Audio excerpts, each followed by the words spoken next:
Boa tarde, meu nome é Gabriel Pacheco Vasconcelos, sou acadêmico do oitavo período do curso de Medicina da Faculdade de Ciências Médicas de Minas Gerais e junto com a Laura, Lorena, Maicon e orientados pelo professor Luiz Henrique, vou apresentar sobre a embolização transarterial do fundo gástrico como uma abordagem às cirurgias bariátricas para o tratamento da obesidade. Então, de início, é importante caracterizar a obesidade como uma doença crônica, inflamatória e que está relacionada ao desenvolvimento de várias comorbidades. E ela é caracterizada pelo acúmulo de gordura corporal. O diagnóstico é essencialmente clínico e depende tanto do IMC quanto a medida da circunferência abdominal, porque o IMC isoladamente não é capaz de falar sobre a composição corporal do indivíduo. Para homens, a circunferência abdominal é considerada normal até 102 centímetros e para as mulheres até 88 centímetros. A obesidade é estratificada em três classes. A classe 1 seria pacientes com IMC entre 30 e 34,9, a classe 2 entre 35 e 39,9 e a classe 3 seriam os pacientes com IMC maior do que 40. O tratamento da obesidade é multidisciplinar, ele se baseia em três pilares principais: as alterações de estilo de vida, as medicações e a cirurgia. As alterações de estilo de vida elas sempre vão ser recomendadas e o tratamento farmacológico ele sempre vai ser adjuvante e ele também nunca vai ser a primeira escolha de tratamento para os pacientes. As medicações elas são usadas como forma de facilitar e aumentar a adesão desses pacientes aos tratamentos relacionados às alterações de estilo de vida, e elas devem ser individualizadas e sempre feitas sob prescrição médica, e mantidas só quando elas forem seguras e efetivas. Os fármacos que são aprovados no Brasil para essa finalidade são a sibutramina, liraglutida e o orlistat. Já a bariátrica, que seria o tratamento cirúrgico, elas são indicadas para pacientes com IMC maior do que 40 ou então para pacientes com IMC maior do que 35, quando houver comorbidades, e tanto para esse primeiro grupo quanto para o segundo, eles devem apresentar falha no tratamento conservador, que seria as alterações do estilo de vida. Além disso, para pacientes com mais de 65 anos e menos de 18 anos, é importante fazer uma avaliação mais criteriosa da relação risco-benefício. Essas são as comorbidades comprovadamente associadas à obesidade. Elas são bastante relacionadas ao sistema cardiovascular, então pressão alta, aterosclerose, infarto agudo do miocárdio, acidente vascular encefálico, dentre outros.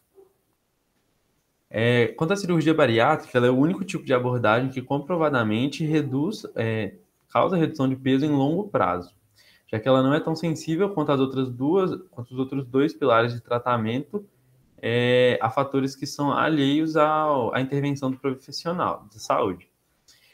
A cirurgia bariátrica é um procedimento altamente invasivo, que tem custo elevado e que pode ter complicações relacionadas. Os pacientes eles podem apresentar, por exemplo, infecção de ferida operatória, deficiência de anastomose, podem apresentar deficiência de vitaminas e minerais, como cálcio, ferro, vitamina D, vitamina B12, entre outras.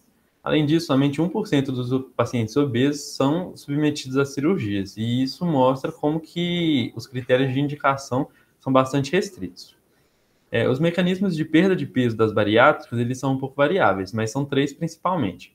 Existe o componente restritivo, que seria justamente restringir a capacidade e a passagem do alimento pelo trato gastrointestinal. Tem também o componente desabsortivo, que seria reduzir a absorção desses nutrientes no trato gastrointestinal, mas dependendo do grau de desabsorção que a cirurgia causa, esses pacientes podem acabar desenvolvendo carências nutricionais, por exemplo.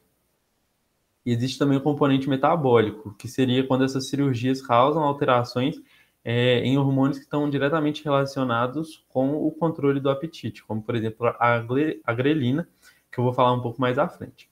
Então, as principais bariátricas realizadas são essas quatro aqui. A banda gástrica ajustável, ela é a colocação de um anel no estômago, e esse anel vai causar uma obstrução à passagem do alimento. Ele é um pouco menos invasivo do que as outras formas de cirurgia, mas em compensação, as taxas de recidiva e de reganho de peso são bem maiores que das outras. O bypass gástrico em Y de Roux é a principal bariátrica realizada no Brasil e corresponde a cerca de 75% delas. Nela, se faz uma ressecção de parte do estômago e se faz uma anastomose entre o paute gástrico, que é formado, e uma alça de jejum. E também nessa mesma alça de jejum é feita uma anastomose entre o duodeno e o jejum, que vai formar esse Y. Ela é boa porque ela acaba mantendo um pouco da anatomia da região do duodeno, do pâncreas e das vias biliares. No caso da gastrectomia vertical, retira-se cerca de 80% do corpo do estômago e o estômago ele acaba ficando com esse formato tubular que respeita a curvatura menor do estômago. Ela não precisa de fazer anastomose entre diferentes alturas do trato gastrointestinal e assim como o Y de Roux, né, o bypass gástrico em Y de Roux, elas têm um componente metabólico bastante importante que está relacionado com a diminuição dos níveis séricos de grelina. A derivação biliopancreática ela é bem pouco usada, na verdade, porque ela tem um componente desabsortivo bem grande e ela também acaba alterando bastante do trato gastrointestinal dos pacientes. Então acaba não sendo tão interessante. Também é importante lembrar que todos os pacientes que são elegíveis à bariátrica, eles têm que passar por uma avaliação de risco pré-operatório. Então, quando o paciente ele tiver risco cardiovascular, uma descompensação metabólica muito grande, pode ser que isso não justifique a realização da cirurgia, justamente pelo risco dele não conseguir aguentar o período pré-operatório, né, da própria cirurgia, quanto o período do pós-operatório de resposta endócrino-metabólica ao trauma cirúrgico. Nesses casos, o procedimento vai ser contraindicado. Então, como tem alguns pacientes que, mesmo com as indicações super restritas, não conseguem fazer a cirurgia por não estarem em condições de suportar a própria cirurgia, é necessário buscar algumas formas que sejam menos invasivas, como é o caso da embolização transarterial do fundo gástrico. Ela é uma abordagem minimamente invasiva e que visa mitigar os efeitos indesejáveis das cirurgias bariátricas. Ela é feita pela embolização intencional da artéria gástrica esquerda por acesso arterial periférico, através das artérias femoral ou da radial. A embolização da artéria gástrica esquerda ela foi inicialmente usada para tratamento e controle de hemorragias digestivas ativas ou volumosas. E no pós-operatório, observou-se que os pacientes apresentavam redução de peso e apresentavam poucos efeitos colaterais associados. O mecanismo disso seria uma redução da vascularização das células fúngicas, que são produtoras de grelina, induzindo uma isquemia suficiente para diminuir a produção desse hormônio. Lembrando que a grelina é o único hormônio orexígeno, ou seja, indutor de apetite a nível hipotalâmico. E esse mecanismo ele só é possível por causa da vasta circulação colateral do estômago. Os objetivos desse trabalho são analisar a aplicabilidade da técnica de embolização como uma alternativa a cirurgias bariátricas no tratamento da obesidade em longo prazo. Se trata de uma revisão integrativa da literatura. Buscamos 6 artigos do PubMed e Google Acadêmico que foram publicados entre 2015 e 2021. E esses foram os descritores utilizados na busca. Então, o trato gastrointestinal ele apresenta uma importante função neuroendócrina que, dentre outros fatores, está relacionado com a regulação do apetite. Esses são os 5 principais hormônios relacionados. Então, temos a grelina, que é produzida por células XA, principalmente no fundo gástrico, e o segundo lugar que mais produz a grelina seria no duodeno. E também existe produção na hipófise. A leptina é produzida por adipócitos, existe a colecistoquinina, que vai ser produzida por células I no duodeno e jejuno, o GLP-1, que vai ser produzido no íleo e no cólon, e o peptídeo YY, também produzido no íleo e no cólon. No caso da grelina, ela é o único hormônio orexígeno, né, como eu disse, então ela vai causar a sensação de fome, e ela também aumenta a motilidade do trato gastrointestinal e também reduz a produção de insulina. Então aqui tem o perfil hormonal de dois pacientes em períodos diferentes. Então aqui, de um paciente, quando ele está em jejum, ele vai apresentar altas taxas de grelina no sangue e vai apresentar baixas quantidades, né, baixa concentração desses outros 4 hormônios. Em compensação, quando o paciente está no período pós-prandial, esse perfil ele vai se inverter. Então, a taxa de grelina, né, a concentração de grelina vai estar menor e a concentração de GLP-1, colecistoquinina, leptina e peptídeo YY vai estar maior. Estudos foram feitos e eles não conseguiram demonstrar a viabilidade do uso da CCK, PYY e da leptina como alvos na terapia contra a obesidade. Isso porque a colecistoquinina possui sim um efeito anoréxico, só que ela tem curta duração desse efeito.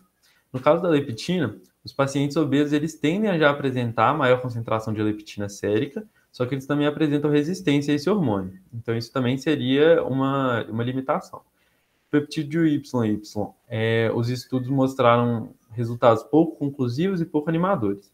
E no caso do GLP-1, ele já é alvo terapêutico, ele já é usado, como, por exemplo, fármacos da classe dos incretinamiméticos, como é o caso da liraglutida, que é inclusive liberada no Brasil para esse fim. Então, os aspectos anatômicos relevantes do estômago são essa divisão nas 5 regiões: a cárdia, que seria a transição entre o esôfago e o estômago; o fundo, que seria o centro regulador dessa função neuroendócrina do estômago; o corpo, que histologicamente é muito parecido com o fundo; o antro e o piloro.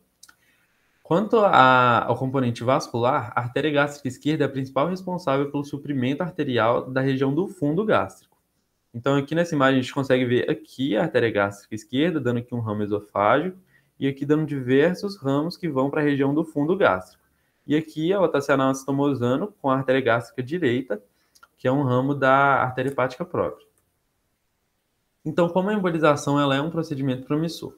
Bom, um dos mecanismos de redução de peso das bariátricas é a redução sérica de grelina, que entraria naquele componente metabólico que eu disse previamente. Já que, por exemplo, a gástrica em Y de Roux e a gastrectomia vertical, elas têm sim uma redução da grelina sérica, e isso é comprovadamente um dos mecanismos que levam à redução de apetite e acabam levando também à redução de peso. Além disso, existem poucos estudos, na verdade, estudos clínicos com pacientes sobre essa técnica, mas em um estudo que foi feito em 2015 com 5 pacientes, ele apresenta algumas limitações, como o N, né, amostral dele bastante pequeno, e também a ausência de um grupo controle para fazer a comparação, mas ainda assim um dos resultados que foi observado é que os pacientes relataram diminuição significativa do apetite e acabou sendo observado também redução do peso, sendo que esses pacientes não tiveram orientações diretamente relacionadas à dieta. Além disso, a técnica da embolização ela já é conhecida porque ela é usada rotineiramente para tratamento da hemorragia digestiva ativa. Então, ela é parcialmente conhecida e ainda falta esclarecer um pouco aspectos sobre os agentes simbolizantes que ainda falta esclarecimento. Além disso, os estudos, principalmente os estudos pré-clínicos que foram feitos em suínos, eles não demonstraram complicações significativas do procedimento. Foi observado, sim, úlceras na mucosa intestinal, mas eram úlceras superficiais e que no período de 8 semanas depois da realização do procedimento já estavam se apresentando em período de cura e reepitelização. Além disso, nesses mesmos suínos foi feito um estudo histopatológico da mucosa na região do fundo e na região do duodeno para ser observada a densidade de células fúngicas nessas regiões. E como a gente pode ver nesse gráfico, o grupo controle e o grupo tratamento que foi tratado, eles tiveram uma diferença significativa dessas células. Enquanto isso, no duodeno, não houve essa diferença. E isso mostra que não houve upregulation das células do duodeno. Ou seja, não teve produção compensatória de grelina nesse lugar. Mas o que já existe na literatura sobre a embolização transarterial do fundo gástrico? Aqui eu trouxe alguns dados de uma revisão sistemática com meta-análise, que foi feita em 2021, e assim, ele mostra que a relação entre a perda ponderal e a redução da grelina não segue um padrão matemático conhecido. Mas ainda assim, por análise imunohistoquímica que foram feitas em alguns estudos, foi possível observar, sim, que houve redução da quantidade de células produtoras de grelina e também uma redução da grelina sérica. Mas a taxa de redução ela é dependente de alguns fatores, que podem ser fatores relacionados à técnica operatória e também fatores relacionados ao próprio indivíduo, como a circulação colateral que ele apresenta. Além disso, ainda não foi possível definir qual seria a população ideal para esse tipo de intervenção, porque os estudos tiveram critérios de inclusão e exclusão muito diferentes e eles tiveram pequena amostra populacional. Além disso, nenhum estudo demonstrou efeitos adversos graves, sendo que os principais encontrados foram náuseas, vômitos, ulcerações, que seriam aquelas ulcerações superficiais, retardo do esvaziamento e desconforto epigástrico. Então, como conclusão, a obesidade é uma doença multifatorial e que precisa de uma abordagem multidisciplinar, e as mudanças de hábito de vida sempre vão estar presentes.